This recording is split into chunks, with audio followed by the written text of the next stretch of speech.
Olá, já 9 horas e 17 minutos, hoje é segunda-feira, 25 de setembro de 2017. Está começando o Conversa Franca. Você vai saber que o horário de verão vai acontecer e vai começar no dia 15 de outubro. Vai alterar a rotina de muita gente. Aqui em Teresina, nesta segunda-feira, houve um debate sobre saneamento público. Foi na Assembleia Legislativa.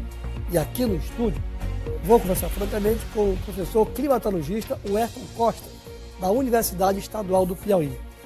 Você fica ligado porque o programa já começou com essa notícia aqui. Uma audiência pública discutiu nesta segunda-feira o saneamento público no Brasil. O evento foi patrocinado pela Federação Nacional dos Trabalhadores Urbanitários e contou aqui com o deputado João Daniel, do PT de Sergipe. Eles discutiram, inclusive, as privatizações que estão sendo feitas no setor em todo o país e concluíram que elas não são bem-vindas e nem benéficas.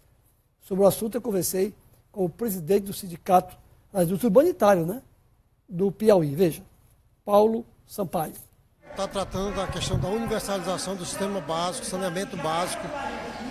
Então nós estamos fazendo uma discussão como é que anda o saneamento a nível nacional, como também aqui a nível local, Aqui, a nível local, nós temos essa questão do saneamento de Teresina, que recentemente o governador do estado fez a entrega para uma empresa privada, que está em fase aí de implementação do sistema. E nós entendemos de que a GESPIS é uma empresa com 50 anos de experiência de saneamento, por falta de recursos, não pôde dar continuidade. Mas, de qualquer forma, a responsabilidade permanece do governo do estado, permanece da GESPIS, porque a GESPIS não entregou a concessão. A GESPIS apenas fez uma cessão. Então, aquilo que não vier funcionar bem, aquilo que continuar não acontecendo, que é chegar água lá na torneira dos teresinenses, a GESPIS aqui vai ser cobrada a responsabilidade. Pois é, e o deputado João Daniel, ele disse que esse é o terceiro fórum, já foram realizados 2, e outros vão acontecer em todo o Brasil. Veja o que ele disse. Água é vida, saneamento é saúde, portanto deve ser estatal, deve estar a serviço da sociedade brasileira. E o governo federal vem impondo aos estados uma agenda conservadora de privatizações. E isso está mostrado no mundo inteiro que grandes cidades ricas dos países do primeiro mundo reestatizando as empresas que foram privatizadas. São serviços que devem estar sob controle do Estado e da sociedade, o saneamento e a questão da água. É verdade, deputado. Agora, infelizmente, não é prioridade nas gestões públicas. Você tem uma ideia aqui no Piauí, que em Teresina temos apenas 17% de saneamento. 17%.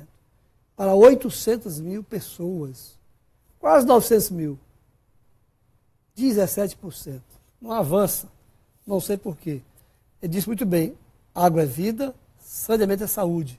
E as doenças vêm porque não tem saneamento. É essa a situação. Olha quem está aqui, professor Ayrton. Eu já vou falar com ele sobre clima, sobre tsunami, terremoto, tufão, ventania. Ele entende do assunto. E preocupa hoje todo mundo, Depois da Assembleia em Foco. Coloca aí. O Assembleia em Foco está no ar. Você acompanha agora as notícias desta segunda-feira, dia 25 de setembro. Assembleia em Foco, o Legislativo do Piauí, em sintonia com você.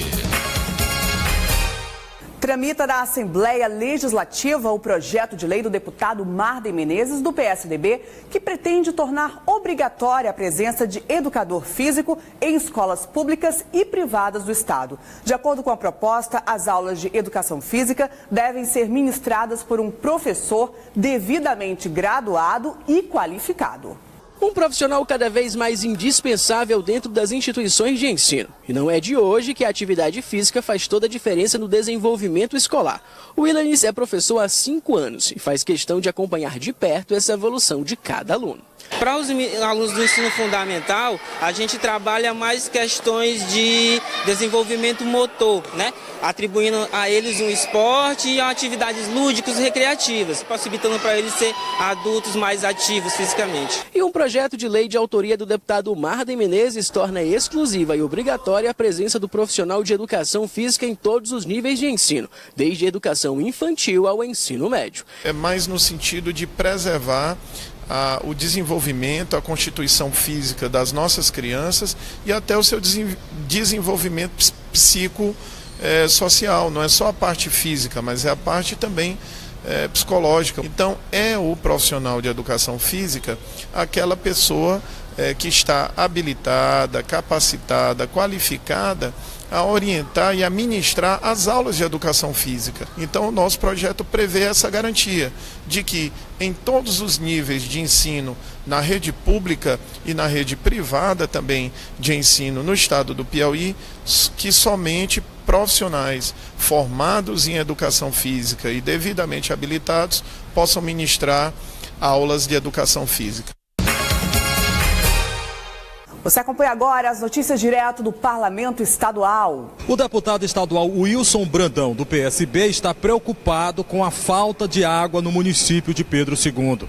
De acordo com o deputado, a situação é grave e cobra providências das autoridades. Nós entramos em colapso no fornecimento de água em Pedro II. Essa crise hídrica ela tem levado a uma série de transtornos para a população da zona urbana e da zona rural também. Nós não temos uma estrutura como tem no semiárido de carros-pipa, porque é uma região que não tem esse hábito de usar carros-pipa, e a verdade é que agora nós chegamos no limite máximo. Nós já tivemos reunião na GESPIS com o presidente Emanuel Filho, contactamos com o governador Wellington Dias, que prontamente nos atendeu, com o pessoal da Defesa Civil através do deputado Elisaías, seu secretário, mas a verdade é que, não obstante todas as boas ações e as boas intenções, a solução está longe de ser encontrada ainda. E eu queria aqui fazer um apelo dramático ao governador Wellington Dias para que a gente possa buscar a solução definitiva à questão da água de Pedro II.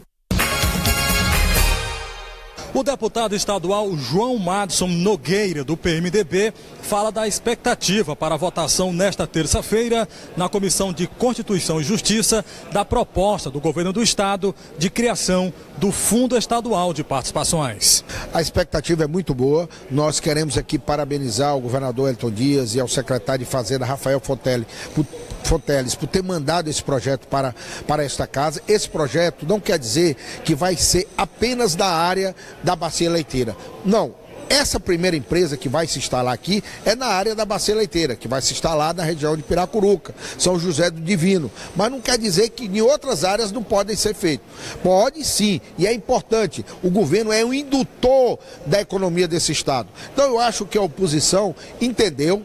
Nós estamos acatando também no nosso projeto 2 emendas do Gustavo para que possamos estar tirando que veio a participação do Fundo da Pobreza e, ao mesmo tempo, colocando dentro desse projeto um representante dessa casa para o Conselho. Outras informações sobre as ações do Legislativo Estadual você acompanha na programação da TV Assembleia no canal 16.1, da Rádio Assembleia na frequência 98,3 FM e no site alep.pi.gov.br. O Assembleia em Foco volta amanhã aqui na TV Antena 10. Uma ótima noite para você e até lá. Assembleia em Foco, o Legislativo do Piauí, em sintonia com você. 7h26, oferecimento Jet Veículos, o seu revendedor Honda no Piauí. Olha, daqui a pouco vai ter uma palestra no auditório da OAB sobre direito penal e criminal. O palestrante é o professor Rogério Sanches. Ele é advogado e é promotor em São Paulo. E um escritor com vários livros sobre o tema. Começa exatamente às 20 horas. Eu conversei com ele hoje de manhã. Hoje nós vamos bater um papo sobre os principais temas que podem ser cobrados na prova da Polícia Civil, cargo para delegado.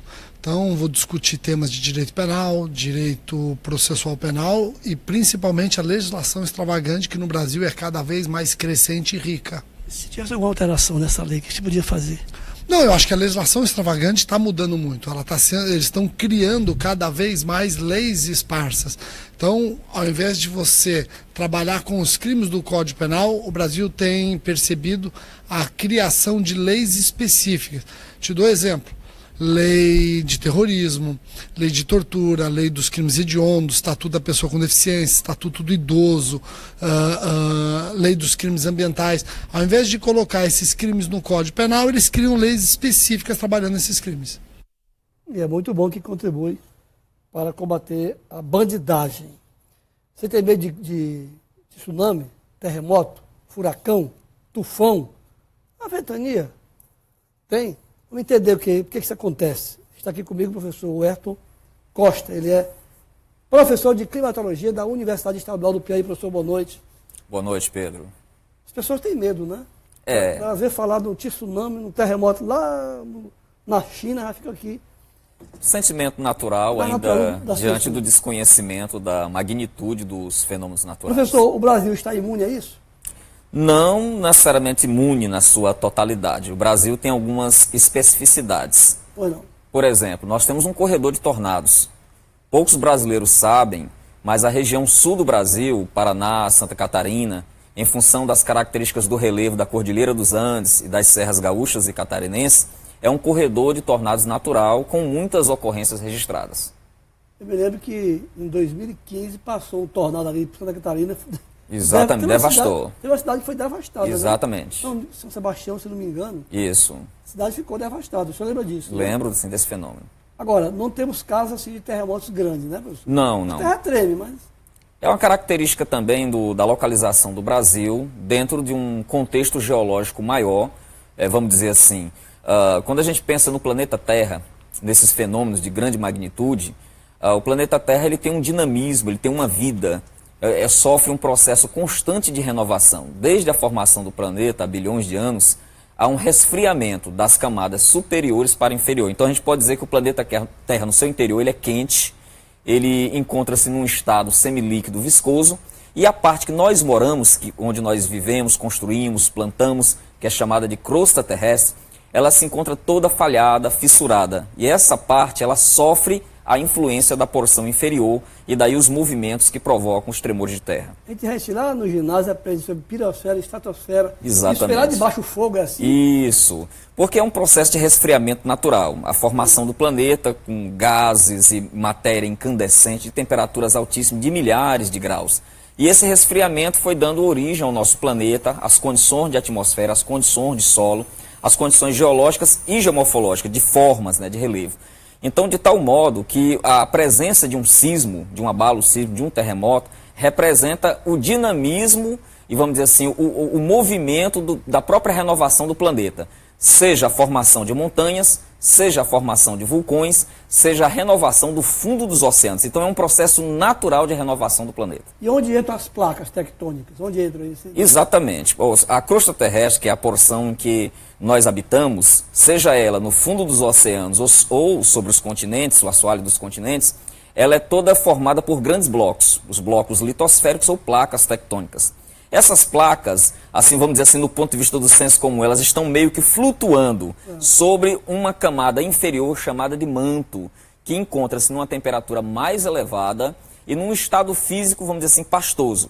Então, de certo modo, que as placas deslizam em função da variação de temperatura. Algo muito semelhante ao que acontece no interior de uma panela de pressão. Ou seja, quando o ponto de fervura, o calor parte do fundo da panela, da parte inferior para a parte superior, formando bolhas. Então essas correntes de calor, essas correntes de convecção, elas movimentam as placas tectônicas. E nesse movimento você tem ou a formação de vulcões ou o movimento de placas que originam os tremores. Bom, um terremoto, ele sempre tem a origem do oceano ou não? Não necessariamente, porque os sismos, os tremores, eles dependem das áreas de contato, de afastamento ou de encontro das placas tectônicas. A gente diz muito do ponto de vista da linguagem geográfica, são as zonas de divergência, afastamento, como é o caso vamos dizer assim, do parte central do Oceano Atlântico, ou das áreas de convergência, tipo o encontro da América do Sul com o Oceano Pacífico, ou do encontro do Oceano Pacífico com a placa euroasiática ou a placa indo-australiana. Então, esses blocos, estão em permanente movimento. Sejam tremores que se originam no fundo do mar, sejam tremores que se originam em áreas mais secas, como os tremores europeus, que ocorrem dentro da área continental, ou os tremores, vamos dizer assim, siberianos. Bom, esse fato recente do México, são 3 terremotos atrás do outro. Exatamente. Né? Ontem mesmo teve outro. Tremor menor, mas teve, né? E eu li uma nota, não sei, dizendo que a cidade do México estaria, a cidade, em cima de um lago soterrado. É verdade? Sim, perfeitamente. Isso, a história mostra no processo de ocupação espanhola do México, lá você vê, tinha a cidade dos astecas, a cidade sagrada dos astecas. E ela estava localizada no centro de um lago, Texcoco. Quando os espanhóis ocuparam, que demoliram todos os templos sagrados, eles trataram de aterrar o lago Texcoco, ok? E extrair também, houve um processo de extração de água subterrânea que naturalmente exauriu os aquíferos. Então, de tal forma que a área do aterro... E construíram. Construção pesada, prédios, arranha-céus, de tal modo que o aterro, combinado com a extração desregrada, vamos dizer assim, dos aquíferos, provoca um rebaixamento da estrutura. É natural isso, né, em função da ação humana. Porém, é bom pontuar que o México está numa área de grande tensão tectônica, numa área chamada de orogênica ativa, onde você tem a placa norte-americana, a placa de Cosco, a placa do Atlântico. Está ali naquele... Uma área de muita tensão. O Golfo do México. Isso, é muito delicado aquela região.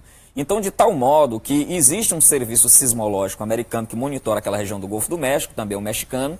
Existem muitos e muitos abalos. Esses abalos, eles são cotidianos, mas sempre abalos de magnitude muito pequena, muito ínfima, incapaz de provocar danos. Mas nós tivemos uma sequência de abalos de magnitude 1, bem elevado, né? E outros de escala mediana que chamaram a atenção do mundo. O senhor falou aí a questão do terreno que ele desce quando no passado foi um lago. Eu me lembro de um fato que houve em São Paulo, de um supermercado que desabou porque ele foi construído onde era um aterro de lixo. Não foi feito um trabalho bem feito lá e quando passou do tempo, depois de 10 anos, ele cedeu, né?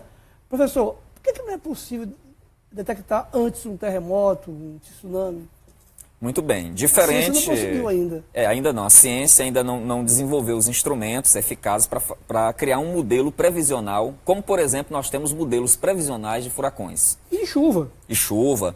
É porque esses modelos, eles vêm do alto. Você tem um equipamento satélite, você tem boias submarinas, que medem a variação da temperatura dos oceanos e o movimento das correntes de ar. Então, como esses modelos eles são muito sofisticados e trabalham com auxílio de imagens térmicas, o modelo previsional para furacões ele é eficiente.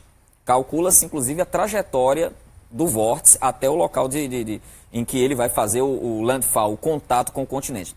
Porém, quando se trata da questão da sismicidade, a única coisa que nós podemos aferir com confiabilidade são as possíveis áreas de tremores, porque ou elas estão no contato das placas tectônicas, ou elas estão em áreas vulcânicas ativas, ou elas representam terrenos antigos, terrenos falhados, fissurados, que podem desmoronar ou podem ser soerguidos. O caso do Brasil, por exemplo. O Brasil ele é cheio de falhas.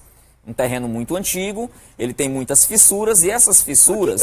Aqui em Teresina nós temos uma falha, um tremor recente, mostrou uma falha que se prolongava de São Luís até Teresina, ok? Que é uma falha muito semelhante à que tem no Paraná. O Paraná presenciou sismos. Há inclusive uma pesquisa da USP tentando estabelecer conexão entre a nossa falha da bacia sedimentar do Parnaíba com a falha da bacia paranaica, ok? Então existem muitos estudos nesse sentido de detectar as áreas ativas do ponto de vista tectônico.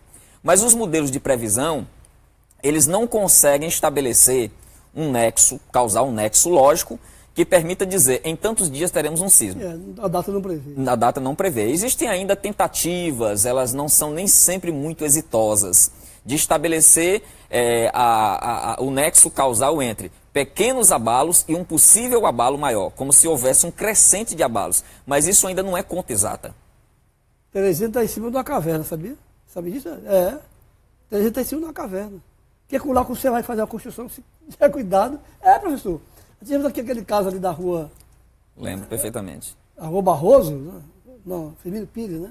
Sim. Tivemos outro lá no bairro Cabral, tivemos no centro também, quando começa a bater muito, tem que ter muito, desaba. Já desabou. Bom, tsunami. O tsunami a gente só prevê quando o mar recua, né? Exatamente. Não tem ainda um aparelho que vai ter um tsunami.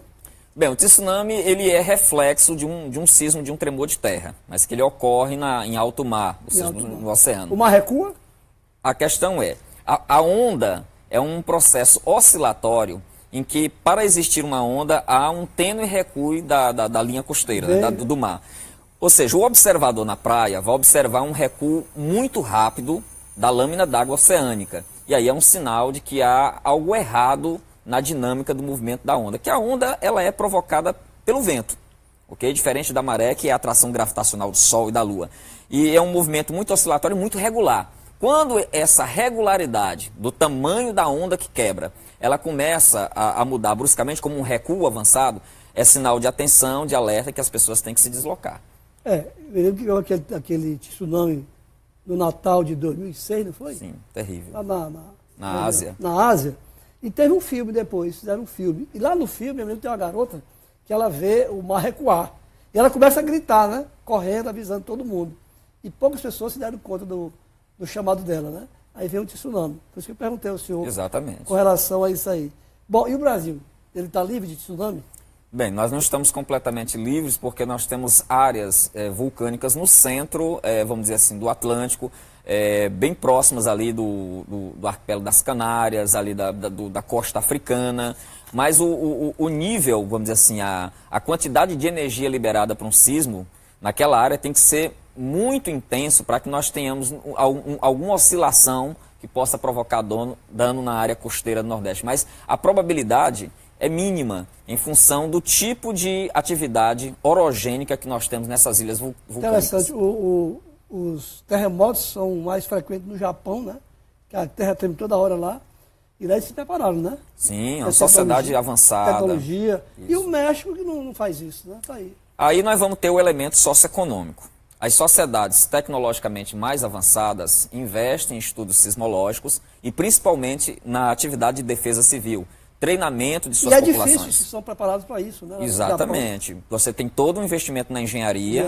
Com amortecedores, inclusive com pêndulos que são instalados dentro dos prédios para oscilar, equilibrando a vibração do sismo. E o pessoal é preparado com massa, com tudo. Exatamente, tem um treinamento. Então, se você... No México não fizeram isso. Não fizeram. Se a gente faz um comparativo entre um tremor recente que aconteceu no Chile e o tremor do Haiti, embora sejam dois países numa escala ainda em desenvolvimento, o Haiti naturalmente muito mais pobre que o Chile, você vê que o grau de preparo técnico da sociedade chilena e dos serviços de emergência foi muito mais avançado, com um número menor de mortes. Porém, no Haiti foi uma mortandade absurda. Mas eu tenho um minutinho, sabe, minha produtora? Eu queria perguntar a ele. No Brasil tem vulcão, não tem, professor? Tivemos vários vulcões. Mas estão adormecidos, né? Exato, porque na verdade a crosta é dinâmica e ela se movimenta. Então as áreas de alimentação, as plumas, vamos dizer assim, as plumas incandescentes que alimentam esses vulcões, elas morreram. Mas de certa forma nós temos manifestações muito fortes em Goiás, em Minas Gerais. Ora, aqui mesmo, próximo da gente, aqui no município de Caxias, o Balneário Veneza, com as suas águas sulfurosas, é testemunho de atividade vulcânica pré-técnica. A Praia da Pedra do Sal manifesta material basáltico que é oriundo de atividade vulcânica. Tá vendo? Tem vulcão por aqui, viu? Os solos de Palmeirais também são representantes de solos vulcânicos. Vai entrar em erupção, mas um dia ninguém sabe, né? Professor, foi um prazer lhe receber. Grato, querido. Dava um programa todo, não dava? Muita história. Eu vou voltar aqui depois. Prazer, professor. Prazer todo. Fique por dentro.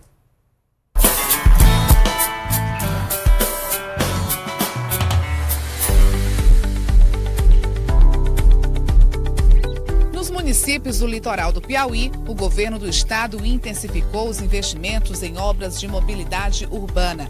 Na cidade de Luiz Correia, foi inaugurada a pavimentação do bairro Cearazinho. Um investimento de mais de R$600 mil, que trouxe benefícios à população local. Aqui só era areia, era muita água, a gente ter um transporte nos carros aqui era a coisa mais difícil, agora já tem. Passa até a van que passa aqui direto. Já passa muito carro, a pessoa quer comprar um gás, o carro deixar na porta. E melhorou bastante mesmo. Um calçamento de boa qualidade, bem feito, só trouxe melhoria para o povo do nosso bairro. Então ela beneficiou muito nós. Ainda em Luiz Correia, mais 16 ruas estão sendo pavimentadas e mais 18 mil metros quadrados de asfalto estão previstos para a cidade. Entre as melhorias está uma nova via para o acesso à Praia do Coqueiro, uma das mais movimentadas do litoral piauiense. Essa via feita aqui, esse contorno, ele permite as condições mais adequadas. Você pode sair em direção a Macapá ou sair em direção à cidade, à sede de Luiz Correia, de forma mais confortável. No mês de julho, mês de carnaval, aqui ficava um engarrafamento dentro do Coqueiro da Praia. E hoje, com esta avenida, com essa estrutura que nós temos aqui hoje, melhorou 100% o Coqueiro da Praia.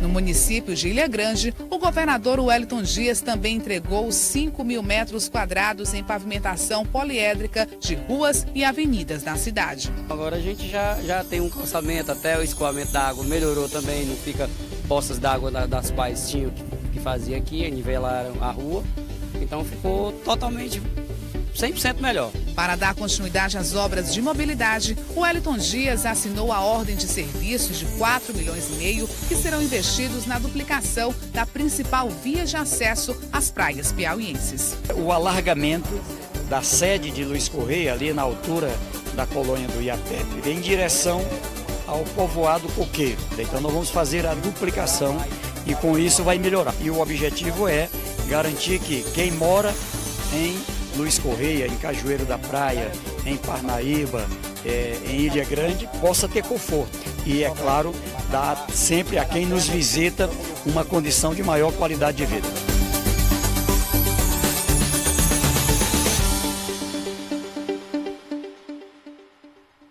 Às 7h44, o governo federal decidiu manter o horário de verão. Começa dia 15 de outubro, vai até 15 de fevereiro.